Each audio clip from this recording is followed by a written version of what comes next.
بسم اللہ الرحمن الرحیم۔ السلام علیکم ناظرین، شب معراج کی عبادت اس رات عمل کرنے والے کے لیے 100 سال کی نیکیوں کا ثواب ہے۔ جو آدمی اس رات 12 رکعت پڑھے اور ہر رکعت میں سورہ فاتحہ اور قرآن پاک کی کوئی دوسری سورت پڑھ لے اور ہر 2 رکعت کے بعد تشہد پڑھ لے اور آخر میں سلام پھیرے، یعنی 12 رکعت 2 کر کے پڑھے۔ اس کے بعد یہ کلمات پڑھے: سبحان اللہ والحمد للہ ولا الہ الا اللہ واللہ اکبر۔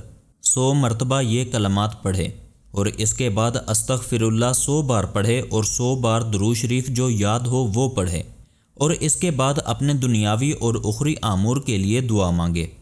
صبح روزہ رکھے تو اللہ تعالیٰ اس کی تمام دعاؤں کو قبول فرمائے گا، بشرطیہ کہ گناہوں کے کاموں کی دعا نہ ہو۔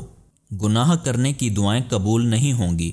حضرت ابو ہریرہ رضی اللہ عنہ نے بیان کیا کہ حضور صلی اللہ علیہ وسلم نے فرمایا کہ جس نے 27ویں رجب کا روزہ رکھا اس کو 60 مہینوں کے روزوں کا ثواب ملے گا۔ اسی دن حضرت جبرائیل علیہ السلام نبی کریم صلی اللہ علیہ وسلم کی بارگاہ میں رسالت لے کر نازل ہوئے۔ امیر المومنین حضرت عائشہ صدیقہ رضی اللہ عنہا بیان کرتی ہیں کہ رجب وہ پرعظمت مہینہ ہے جس میں اللہ تعالیٰ نیکیوں کا ثواب کئی گنا زیادہ دیتا ہے۔